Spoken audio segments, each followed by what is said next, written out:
हरे कृष्णा। तो आज है गुंडीचा मार्जन यानी कि हृदय की सफाई का उत्सव। क्या आप जानते हैं कि जगन्नाथ रथ यात्रा से पहले जगन्नाथ मंदिर की सफाई क्यों करी जाती है? रथ यात्रा से एक दिन पहले गुंडीचा मार्जन होता है। श्री चैतन्य महाप्रभु स्वयं सैकड़ों भक्तों के साथ गुंडीचा मंदिर की सफाई करते हैं। वे झाड़ू लगाते हैं, धूल हटाते, पानी से मंदिर को क्लीन करते हैं तथा साथ ही निरंतर भगवान के नाम का जाप करते हैं। तो क्या भगवान का मंदिर गंदा था? नहीं। तो चैतन्य महाप्रभु ने ये लीला क्यों करी?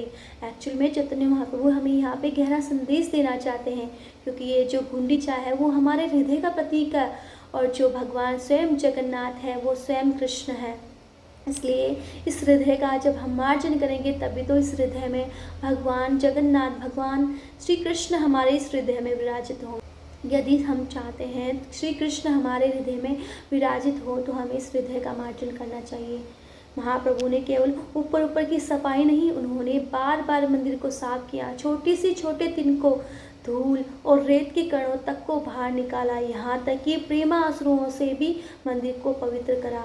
इसी प्रकार अपने हृदय से निकालना होगा अहंकार, ईर्ष्या, क्रोध, छल, कपट, मान, अपमान की भावना और कृष्ण के अतिरिक्त सभी भौतिक इच्छाओं को हम इस हृदय से निकालेंगे, तब इस हृदय में भगवान जगन्नाथ हमारे हृदय में विराजित होंगे। श्रील प्रभुपाद समझाते हैं कि इस हृदय की सफाई का केवल एक ही उपाय है, वह है श्रवण और कीर्तन। जब हम भगवान के पवित्र नाम को पूर्ण श्रद्धा से श्रवण करेंगे, जाप करेंगे और भगवान की श्रीमद् भागवतम कथाओं को, हरि कथाओं को श्रद्धा से श्रवण करेंगे तो इस हृदय का मार्जन होगा। लेकिन यदि हृदय में ईर्ष्या, भौतिक कामनाएं, इच्छा, द्वेष, काम, क्रोध ये रहेगा तो भगवान का ये बैठने योग्य सिंहासन नहीं कहलाएगा। हर दिन हमें हरि नाम का जाप करना चाहिए, हरि कथा का श्रवण करना चाहिए, वैष्णव की सेवा करना चाहिए।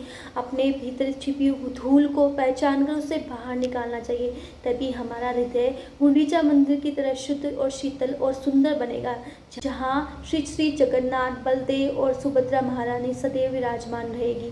भगवान ने हमें अपने आचरण से सिखाया है कि एक भक्त का स्वभाव कैसा होना चाहिए। भगवान की कृपा प्राप्त करने का सबसे सरल और श्रेष्ठ उपाय यही है।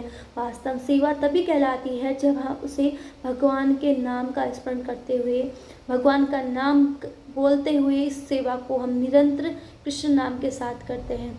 प्रत्येक कार्य को, भगवान की सेवा को हमें भगवान के नाम का उच्चारण करते हुए ही करना चाहिए, क्योंकि सेवा तभी पूर्ण और मान्य मानी जाएगी जब हम इस मुख से भगवान का नाम जाप करेंगे। जब इस हृदय का मार्जन होगा तभी तो भगवान इस गुंडीचा रूपी मंदिर में आकर विराजमान होंगे, क्योंकि जन्म जन्मांतर से इस हृदय में कचरा भरा है, कूड़ा भरा है, और जब ये साफ होगा तभी तो हमें भगवान की कृपा और उनकी उपस्थिति का अनुभव कर पाएंगे। तो आइए इस गुंडीचा मार्जन पे हम केवल मंदिर ही नहीं, हमारे इस हृदय का भी मार्जन करते हैं। हरे कृष्णा।